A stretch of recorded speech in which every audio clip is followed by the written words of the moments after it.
안녕하세요, 반갑습니다. 테크 흐름을 살펴보는 IT 뉴스. 여러분들께서 지금 보시는 영상은 러비 뉴스입니다.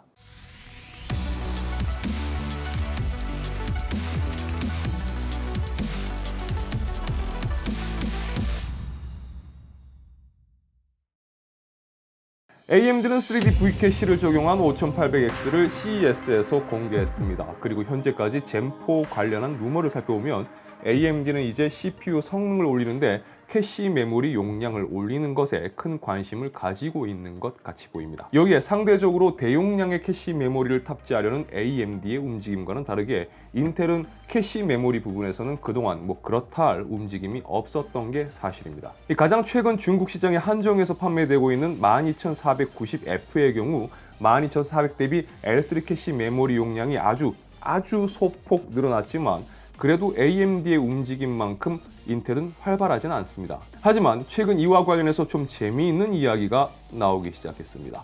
바로 인텔이 13세대 랩터레이크에서 캐시 메모리를 크게 증가시킬지도 모른다라는 이야기입니다. 내용을 정리해보면 이렇습니다. 인텔은 13세대 랩터레이크에서 총 68MB 수준의 대용량 캐시 메모리를 탑재할 것이다 라는 겁니다. 그러니까 지금 보시는 것처럼 코어별로 P코어, E코어마다 캐시를 배치한다라는 건데 이 캐시 메모리를 합치면 무려 68MB나 된다는 거죠. 자, 일단 루머 기반이고 또 랩터레이크 출시까지는 시간이 굉장히 많이 남았기 때문에 일단 팝콘을 뜯는 정도로만 생각하시면 좋을 것 같습니다. 다만 가능성 측면에서 본다면 충분히 생각을 해볼 수 있는 부분이기 때문에 만약 이렇게 된다면 앞으로 CPU 시장의 흐름은 꽤 재미있게 흘러갈 것 같다는 생각이 듭니다. 하드웨어를 좀 아시는 분들이라면 메모리 관련해서 XMP라는 말이 익숙하실 겁니다. 그래도 XMP에 대해서 잘 모르는 분들도 분명 계실 수 있으니까 이번 영상에서 간단하게 설명드리자면요. XMP는 Extreme Memory Profil의 줄임말로 제조사에서 미리 가장 좋은 성능을 낼 수 있는 설정을 기록해 놓은 프로필을 말합니다. 그래서 보통 사전 오버클럭이 진행된 메모리의 경우 이 XMP 프로필을 탑재하고 있는데 별도로 사용자가 오버클럭을 하는데 고생할 필요 없이 바이오스에서 이 XMP 프로필을 활성화하는 것만으로도 쉽게 메모리 오버클럭을 할 수 있게 도와주는 기능입니다. 자, 그리고 이 XMP 포맷을 만든 건 다름 아닌 인텔입니다. 그래서 인텔 메인보드에서는 바이오스에서 이 XMP라는 명칭을 볼 수 있지만 AMD 메인보드에서는 XMP라는 명칭을 볼 수가 없는 겁니다. 이건 사실 조금 복잡한 스토리가 있는데 굳이 따지자면 AMD 보드에서도 XMP를 지원할 수는 있지만 XMP의 로열티 문제로 인해서 대부분의 AMD 보드에서는 XMP를 지원하기보다는 메모리에 있는 XMP 프로필을 변환해주는 방식을 주로 사용합니다. 예를 들면 ASUS 메인보드에서는 이걸 DOCP라고 표기가 되어 있습니다. 굳이 따지면 단순하게 명칭만 다를 뿐 XMP 프로필을 로드하는 건 비슷하게 보일 수가 있는데 또 정확히 본다면 인텔의 XMP처럼 시스템에 최적화된 오버클럭이라고 보기는 좀 어려울 수 있어서 이에 대한 의견도 다양하게 갈리는 상황입니다. 자, 여튼 AMD도 AMD 시스템에 맞는 메모리 오버클럭 프로필이 필요하다고 생각을 해볼 수가 있겠죠.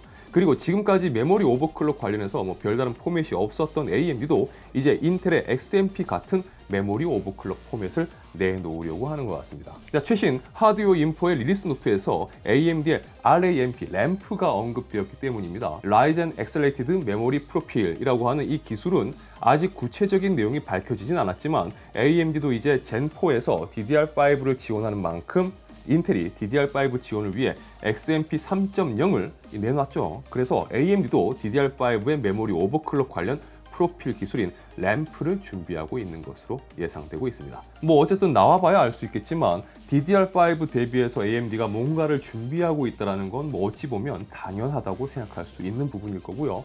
AMD 시스템을 사용하는 소비자들 입장에서는 반가운 소식일 겁니다. 자, 앞으로 어떤 식으로 이 포맷이 나오고 자리를 잡을지 궁금해지네요. 자, 굉장히 흥미로운 소식이 하나 나왔습니다. PC 하드웨어 그리고 오버클럭 쪽에 관심이 있는 분들이라면 한 번쯤은 이 닉네임을 들어보셨을 겁니다. 바로 디바오라는 오버클럭커입니다. 저도 개인적으로 굉장히 많은 참고를 하고 있는 하드웨어에 대한 지식이 상당히 풍부한 오버클럭커인데요. 이 친구가 최근 재미있는 테스트를 진행을 했습니다. 바로 얼마 전 저도 리뷰를 진행했었던 인텔 i5 12400을 무려 5.2GHz까지 오버클럭 시킨 겁니다. 자, 일단 12400은 논-K 버전이기 때문에 배수 조절을 통해서 오버클럭을 지원하지 않습니다. 그러니까 오버가 안 되는 CPU라고 보는 게 맞는 건데, 이 디바원은 에이수스 보드의 바이오스 설정에서 BLCK OC 기능을 사용해서 12400의 클럭 스피드를 올리는 데 성공했습니다. 자, 이를 통해서 12400을 5.2GHz로 오버를 했고요. 테스트를 통해서 기존 12400보다 33% 성능이 향상되었다고 전했습니다. 이 테스트된 내용을 살펴보면 오버클럭된 12400은 3D마크 타임스파이와 시네벤치 R20 멀티스코어에서 5800X보다 높은 성능을 기록한 것을 볼 수가 있습니다. 그리고 뭐 몇 가지 게임을 테스트했는데 게임 테스트에서도 상당히 좋은 성능을 보이고 있습니다. 자, 상당히 혹하는 내용이죠. 심지어 게임 테스트에서 아까 보신 것처럼 5800X보다도 높은 수치를 기록했습니다. 그러니까 12400이 원래는 5600X와 거의 동급의 성능을 보여줬는데 이렇게 해버리니까 12400이 5800X를 이겨버리는 겁니다. 하지만 그렇다고 해서 12400의 사용자들이 바로 이런 식으로 오버클럭을 해서 사용하기에는 좀 어려움이 있습니다.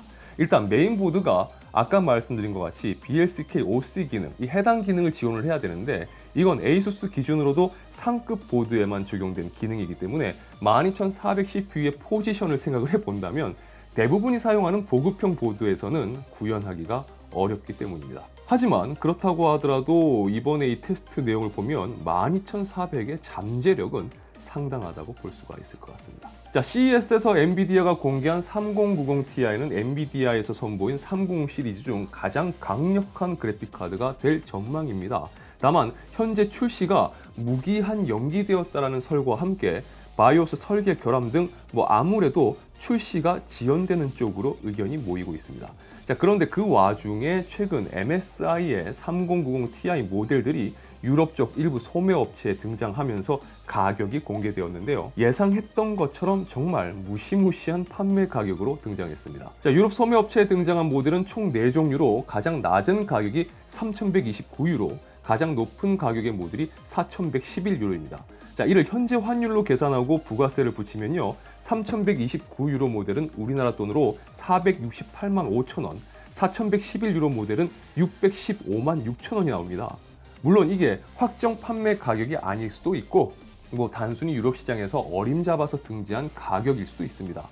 또 이 금액이 설령 맞다고 하더라도 유럽 시장의 가격과 국내 시장 가격이 반드시 똑같이 움직인다고 볼 수는 없기 때문에 참고만 해야 되겠지만, 그래도 MSI 제품이라서 그런지 모르겠지만 정말 무시무시한 가격을 보여주는 건 확실한 것 같습니다. 정말 무시무시하네요. 그래픽카드 하나에 500만원대, 600만원대. 자, 과연 국내는 얼마나 아름다운 가격으로 등장하게 될지 기대된다고 하면 좀 웃기겠지만 기대되네요. AMD의 RX 6500XT와 엔비디아의 RTX 3050은 얼마 전 CES에서 등장을 했고 말라 비틀어진 이 그래픽카드 시장에 그나마 아주 작은 희망이라도 품어볼 수 있는 보급형 모델로 기대를 모으고 있습니다. 하지만 이 카드들이 밝힌 MSRP와 실제 시장 판매가의 차이가 꽤 벌어지는 분위기라 국내 시장에 출시가 되더라도 이게 과연 보급형이냐라는 이야기가 나올 것 같아서 걱정이 앞서는 상황입니다. 최근 RTX 3050은 3060보다도 공급에 있어서 좀 더 나은 모습을 보여줄 것이다라는 카더라가 있었는데요. 초도 물량이 좀 더 넉넉하게 들어온다는 건지 아니면 꾸준히 공급량 부분에 좀 더 힘을 실어준다라는 건지는 알 수가 없지만 그나마 공급이 좀 더 넉넉하다면 이건 환영할 부분일 겁니다. 다만 일본 아마존에 최근 등장한 3050 그래픽 카드가 5138엔이라는 아주 끔찍한 가격으로 등장을 해서 좀 시끄러운 상황인데요. 이 금액을 현재 환율로 계산하고 부가세를 포함하면 우리나라 돈으로 57만 4천 원이라는 금액이 나옵니다. 이 보급형 그래픽 카드라는 포지션과는 전혀 어울리지 않는 가격이죠. 이것 역시 국내 판매가가 나와봐야 알 수가 있겠지만 만약 이런 수준의 가격이라면 이 제품이 어딜 봐서 보급형이라고 해야 할지 좀 막막해질 것 같습니다. 자, 유튜브 러비다 최연소는 IT 관련 정보와 리뷰 언박싱 그리고 팁을 전해드리고 있습니다. 영상이 유익하시다면 좋아요와 구독 그리고 알람 설정 부탁드리겠습니다. 시청해주셔서 진심으로 감사합니다. 지금까지 아토였습니다. 좋은 하루 되세요. 자, 오늘은 사연이 없습니다. 1월달은 후반부에 좀 사연이 있고요. 딱 지금 이 시즌에 해당하는 요 기간에는 사연이 없네요. 자, 이번 주도 건강하시고요. 활기차게 한 주 시작하셨으면 합니다. 그리고 행복한 한 주로 마감이 될 수 있으면 좋겠네요. 저도 여러분들에게 유익한 영상 더 많이 보여드릴 수 있도록 노력하겠습니다. 그럼 여러분 이번 주도 다들 화이팅 하죠. 구독자 여러분 사랑합니다.